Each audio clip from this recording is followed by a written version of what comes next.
Hello అండి, అందరికీ hi. నేను బాగున్నాను. మీరు ఎలా ఉన్నారో కామెంట్ బాక్స్లో రాసి చెప్పండి. ప్లీజ్ ఫ్రెండ్స్, లైక్ చేయండి, వీడియోని సబ్స్క్రైబ్ చేసుకోండి ఛానల్ని. సో ఛానల్కి వ్యూస్ అయితే ఎక్కువ వస్తున్నాయి, కానీ ఎవరు సబ్స్క్రైబ్ చేసుకోవడం లేదు. ప్లీజ్ ఫ్రెండ్స్, లైక్ చేసి సబ్స్క్రైబ్ చేసుకోండి ఛానల్ని. సో ఈరోజు సింపుల్ బ్లాగ్ అండి. సో మార్నింగ్ లేచి ఇంకా పూజ చేసుకున్నాను. పూజ చేసేసుకొని ఇంకా ఇంటి బయట తూడ్చుకొని ముగ్గు సింపుల్గా డైలీ యూజ్ ముగ్గు అయితే వేస్తున్నానండి. సో ఈరోజు బ్రేక్ఫాస్ట్కి అయితే దోశలు వేసాను. దోశలు పల్లీల పొడి వేసాను, చట్నీ ఏం చేయలేదు. ఇంకా పిల్లలు చట్నీ కంటే పల్లీల పొడితోనే దోశలు తినడానికి ఇష్టపడతారు. సో పిల్లలు ఏమి ఇష్టపడతారో మనం అదే చేస్తాము. ఇంకొంచెం ఎక్కువ తింటారు అనేసి. పిల్లలకు పెద్ద టాస్క్ అంటే మనకు ఏం పెద్ద టాస్క్ అంటే పిల్లలు ఎలా కంప్లీట్గా తింటారు అనేది పెద్ద టాస్క్. సో నేను మ్యాక్సిమం పిల్లలకి ఎక్కువగా ఏమి ఇష్టం ఉంటాయో అవే వీకెండ్లలో రిపీట్ చేస్తూ ఉంటాను. సో నార్మల్గా ఇంకా మా వరుణ్కి దోశ అంటే చాలా ఇష్టము. ఇంకా వాడి కోసం అనేసి వీకెండ్లో 3-4 టైమ్స్ దోశనే ఎక్కువ చేస్తాను. ఇంకా మిగిలిన టైంలో సేమియా ఉప్మా దోశ, ఇంకా ఉగ్రాని టిఫిన్స్కి అయితే ఇవి ఇలా రిపీట్ చేస్తూ ఉంటాను. సో ఇంకా నార్మల్గా సింపుల్గా ఇక్కడ ముగ్గు అయితే సింపుల్గా వేసేసానండి, సింపుల్ డిజైన్. ఇంకా లాస్ట్కు ముగ్గు మాత్రం ఇలా వచ్చేసింది. ఇంకా పూజ చేసుకున్నానని చెప్పాను కదండి. పూజ చేసుకొని దీపం పెట్టేసుకొని నైవేద్యంగా అరటి పండ్లు పెట్టేసి హారతి అయితే ఇచ్చేసాను.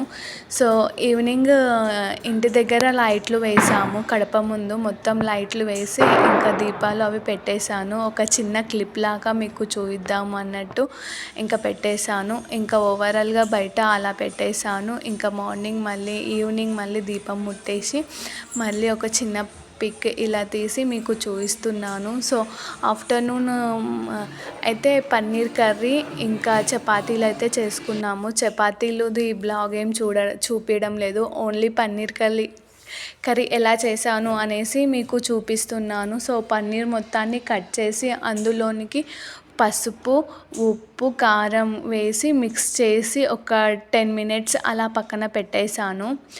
సో ఇంకా మొత్తం కొంచెం ఆయిల్ వేసి మొత్తాన్ని మిక్స్ చేస్తున్నాను. సో ఈ పన్నీర్ కర్రీ ఒక్కొక్కరు ఒక్కొక్క విధంగా చేస్తారండి. ఎవరి స్టైల్ ఎవరికి నచ్చినట్టు వాళ్ళు చేస్తారు. కొందరు టమాటాలు, ఆనియన్స్ మొత్తం నార్మల్గా వేయించి మిక్సీకి పట్టి గ్రేవీ లాగా వేసి చేస్తారు. ఇంకొందరు ఇంకో రకంగా చేస్తారు. నేనైతే సింపుల్గా పెరుగు వేసి ఇంకా మిక్సీకి పట్టకుండా నార్మల్గా ఆనియన్సే చాలా సన్నగా కోసి ఇంకా టమాటాలు కోసి పన్నీర్ కర్రీని అయితే చేసేసాను. ఇంకా ఆయిల్ వేసేసి పన్నీర్ని ఒక 10 minutes అలా లో ఫ్లేమ్లోనే వేయించాను. టేస్ట్ బాగుంటుంది ఇలా పన్నీర్ను వేయిస్తే. తినేటప్పుడు ఆ క్రిస్పీనెస్ అనేదానికి టేస్ట్ వస్తుంది.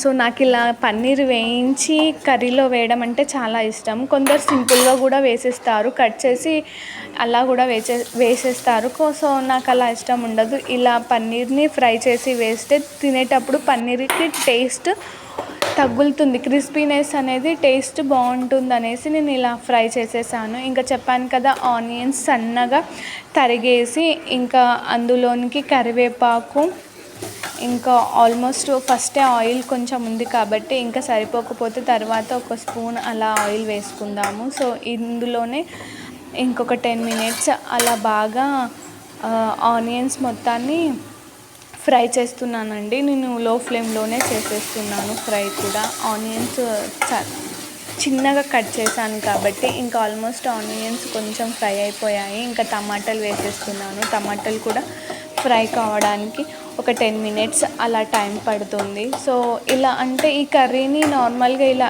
సింపుల్గా ఇలా ఫ్రై చేసి కాజులకి వేసి మిక్స్కి వేసి గ్రేవీలాగా చేసి చేసేస్తారు వేరే వాళ్ళు. సో నాకు దానికంటే ఇలా ఓన్లీ గ్రేవీలాగా వాటర్ పోసి ఉడకపెట్టేసి చేయడం అంటే చాలా ఇష్టము. సో కొందరు పెరుగు వేస్తారు, కొందరు పెరుగు వేయరు. నేనైతే గ్రేవీ ఇంకా కొంచెం చిక్కగా కావడానికి అనేసి పన్నీర్లో పెరుగు అయితే వేసాను గ్రేవీ కోసం అనేసి. ఇంకా ఆల్మోస్ట్ టమాటాలు, ఆనియన్స్ 2 మగ్గిపోయాయి.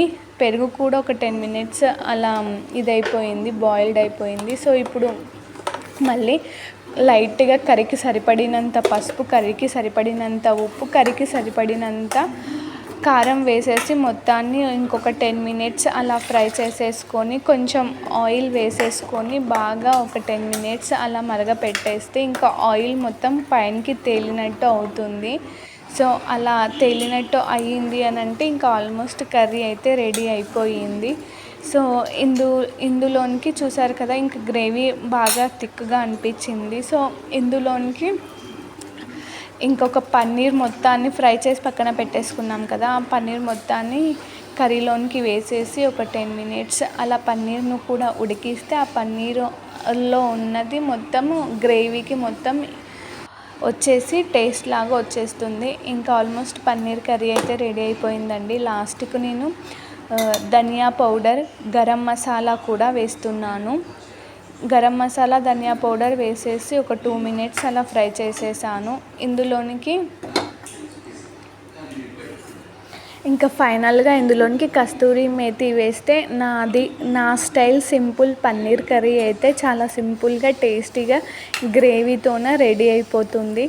నా స్టైల్ కర్రీ అయితే చాలా బాగా కుదిరిందండి. ట్రై చేయండి. సో వీడియో నచ్చితే లైక్ చేయండి ఫ్రెండ్స్, సబ్స్క్రైబ్ చేసుకోండి ఛానల్ని. ఇంకా లాస్ట్గా కొత్తిమీర వేసేసి ఒక 2 మినిట్స్ అలా మరగబెట్టేసి ఆఫ్ చేసేస్తే సింపుల్గా నా స్టైల్ పన్నీర్ కర్రీ అయితే రెడీ అయిపోయింది. ప్లీజ్ ఫ్రెండ్స్ నా వీడియోని లైక్ చేయండి, సబ్స్క్రైబ్ చేసుకోండి.